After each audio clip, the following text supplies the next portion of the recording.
नियतं सङ्गरहितमरागद्वेषतः कृतम् अफलप्रेप्सुना कर्म यत् सात्विकमुच्यते यत्तु कामेप्सुना कर्म साहंकारेण वा पुनः क्रियते बहुलायासं तद्राजसमुदाहृतम् अनुबन्धं क्षयं हिंसामनवेक्ष्य च पौरुषम् मोहादालभ्यते कर्म यत्तत्तामसमुच्यते मुक्तसङ्गो नः वादी हृद्युत्साहसमन्वितः सिद्ध्यसिद्ध्योर्निर्विकारः कर्ता सात्विक उच्यते रागी कर्मफलप्रेप्सुर्लुब्धो हिंसात्मको शुचिः हर्षशोकान्वितः कर्ता राजसः परिकीर्तितः अयुक्तः प्राकृतस्तब्धः शठो नैष्कृतिको रसः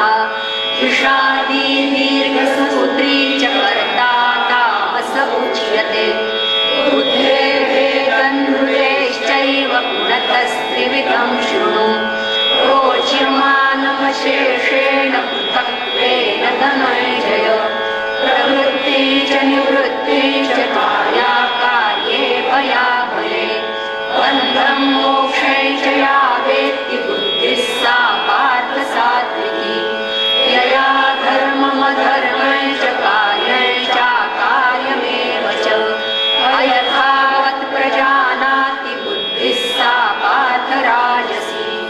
अधर्मं धर्ममिति या मन्यते तमसा वृता सर्वार्थान् विपरीतांश्च बुद्धिः सा पार्थ तामसी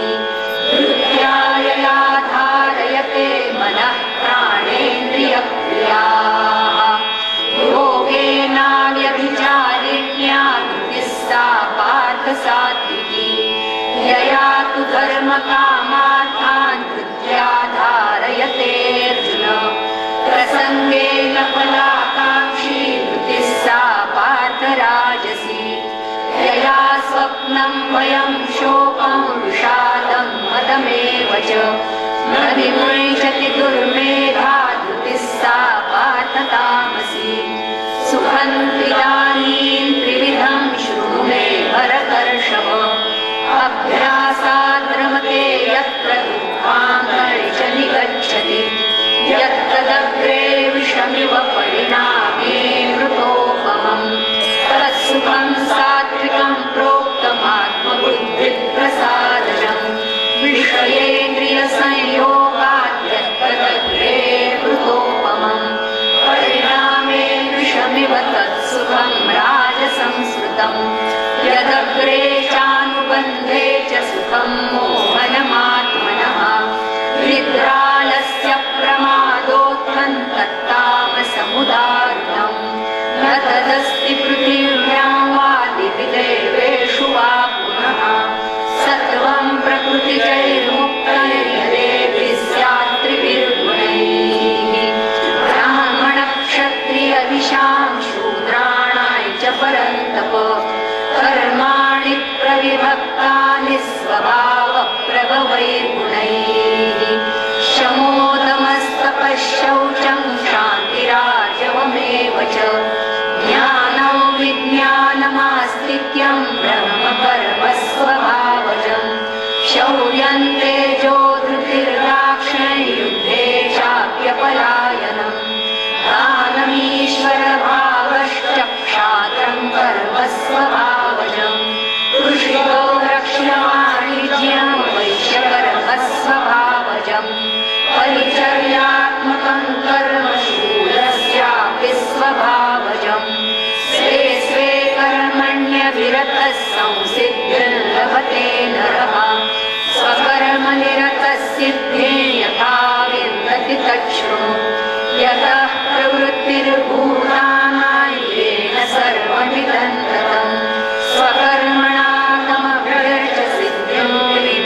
निर्ममशान्तो ब्रह्मभूयाय कल्पते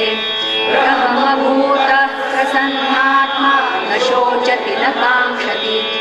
समः सर्वेषु भूतेषु मद्भक्तिर्लभते पराम् भक्त्या मामभिजानाति यावान्यश्चास्मि तत्त्वतः ततो मां तत्त्वतो ज्ञात्वा दिशते तदनन्तरम् सर्वकर्माण्यपि सदा कुर्वाणो मद्व्यपाश्रयः मत्प्रसादादवाप्नोति शाश्वतं पदमव्ययम् चेतसा सर्वकर्माणि मयि सन्न्यस्य मत्परः बुद्धियोगमुपाश्रित्य मच्चित्तः सततं भव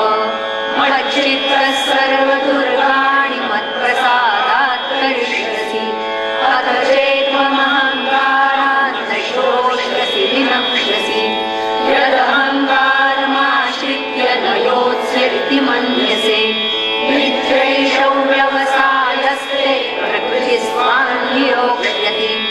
स्वभावेन कौन्तेय निबद्धस्वेन कर्मणा कर्तुं नेच्छसि यन्मोहात् करिष्यस्य वशोऽपि तत् ईश्वरः सर्वभूतानां हृद्देशेऽर्जुन तिष्ठति भ्रामयन् सर्वभूतानि यन्त्रारूढानि मायया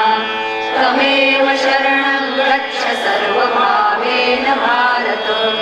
तत्प्रसादात् परां शान्तिं स्थानं प्राप्स्यसि शाश्वतम्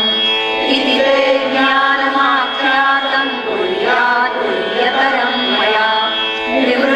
विमृश्यैतदशेषेण यथेच्छसि तथा कुरु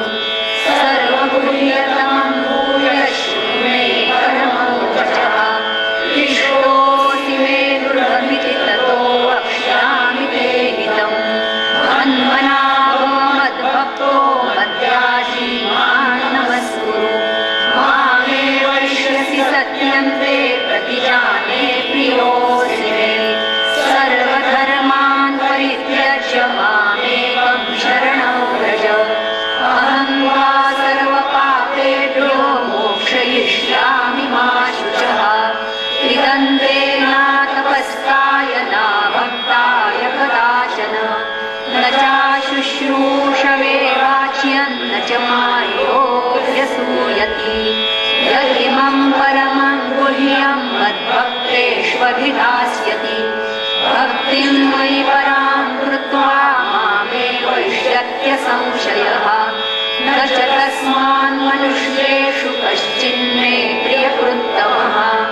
भविता न च मे कस्मादन्यः प्रियकरो भुवि